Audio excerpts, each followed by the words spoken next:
Friends, आज टमाटर का बेबी प्लांट लगाते हैं। ये जो बेबी प्लांट आप देख रहे हैं, ये करीब 20 से 25 दिन हो गए हैं इसी ग्रो बैग में लगाए हुए। और इसको मैं सिर्फ कोकोपीट में लगाई हूँ और ये अच्छे से जर्मिनेशन हुए हैं। जितने बीज लगाई थी सारे के सारे हो गए हैं। टमाटर प्लांट के लिए सॉयल मिक्स देखिए, यहाँ पे है पुराने गोबर की खाद और मिट्टी मिक्स है एक साथ। और यहाँ पे है काठ का भूसा। काठ का भूसा आप लोग ज़रूर ला के, अगर मिल से ला रहे हैं तो ला के घर में पानी से भिगो के रखें 1-2 दिन, उसके बाद फिर धूप में सुखा ले, फिर इस्तेमाल करें, तभी अच्छे होते हैं। और इसमें मिलाना है मैग्नीशियम सल्फेट 1 चम्मच और 1 चम्मच से ज़्यादा सिंगल सुपर फास्फेट। नीम खली मैं यहाँ पे 300 ग्राम के मात्रा में दे रही हूँ। ज़्यादा मिट्टी है तो आप ज़्यादा मिट्टी अगर ले रहे हैं तो ज़्यादा भी दे सकते हैं। नीम खली बहुत ही अच्छी होती है। आगे चल के ये नीम खली माइक्रोन्यूट्रिएंट्स का काम करती है जब मिट्टी में मिल जाती है। साफ फंगीसाइड में 2 चम्मच ली हूँ। आप थोड़े से और ज़्यादा ले सकते हैं। अगर एक बोरी से ज़्यादा मिट्टी हो, 1 बोरी भूसी 1 बोरी मिट्टी, तो आप 3 से 4 चम्मच लें, क्योंकि ये जो भूसा है इसमें फंगस बहुत जल्दी लगते हैं। इसीलिए साफ फंगीसाइड को आप थोड़ी ज़्यादा मात्रा में रखें। अगर 1 बोरी मिट्टी 1 बोरी भूसा हो तो मेरा यहाँ पे 1 बोरी मिट्टी 1 बोरी भूसा है, इसीलिए मैं साफ फंगीसाइड को ज़्यादा दी हूँ। यहाँ पे नीम खली आप आधा किलो के मात्रा में मिला सकते हैं, आधा किलो और 700 ग्राम के करीब, अगर ज़्यादा मिट्टी और भूसा है तो। अगर आप मिट्टी में लगा रहे हों कोई भी प्लांट तो इतना फंगीसाइड की ज़रूरत नहीं पड़ती है। जब भूसा मिलाते हैं तो भूसा में ज़्यादा फंगस लगने के चांसेस रहते हैं, क्योंकि काठ का ये गुड़ा होता है, उसमें फंगस लग ही जाते हैं। आप देखते होंगे कहीं काठ सड़ जाते हैं तो वहाँ पे मशरूम जैसे कुछ उग आते हैं, वो फंगस ही है एक तरह का।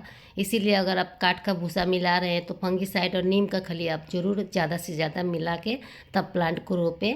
और काठ का भूसा जो आप मिल से अगर ला रहे हों तो उसमें आप पानी भिगो के रखें। काठ का भूसा में कहीं पे उड़ेल दे बोरी में ला के, उसके बाद उसमें पानी देते रहे 2 से 3 दिन। फिर जब पानी उसमें से निकल जाए तो फिर इसको धूप में सुखा के उसके बाद ही आप इस्तेमाल करेंगे तो अच्छे होंगे।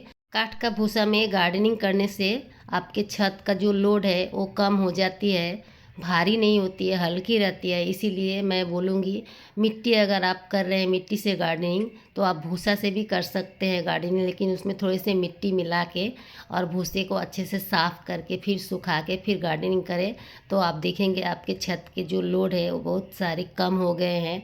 मैं अभी मिट्टी कम मिल रही है तो इसीलिए मैं भूसे में ही ज़्यादा गार्डनिंग कर रही हूँ।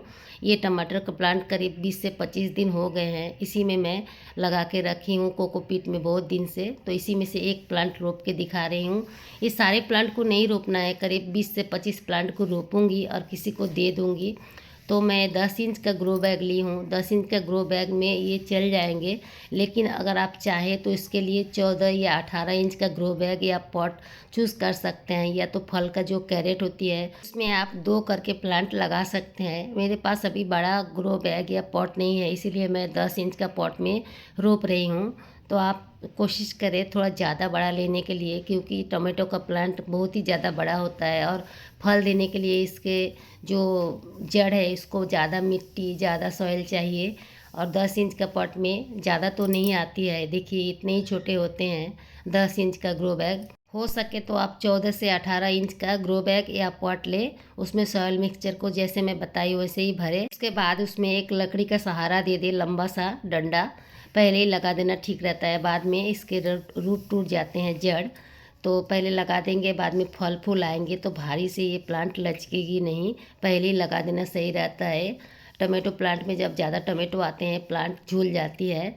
और ऐसे ही करके आप टमाटो प्लांट लगाएं जैसे मैं सॉइल मिक्सचर बताई हूँ। लेकिन ग्रो बैग या पॉट आप थोड़ा बड़ा ले सकते हैं, मेरे पास बड़ा नहीं था इसीलिए मैं छोटे में ही रोप रही हूँ। आप थोड़े बड़ा ग्रो बैग या पॉट लें और इसी तरह से टोमेटो का प्लांट लगाएं। अभी भी टाइम है टोमेटो प्लांट लगाने का और ढेर सारे टोमेटो लेने का, तो आप ज़रूर लगाएं। बाय फ्रेंड्स, वीडियो अगर पसंद आए तो प्लीज़ मेरे चैनल को सब्सक्राइब कर दें। बाय।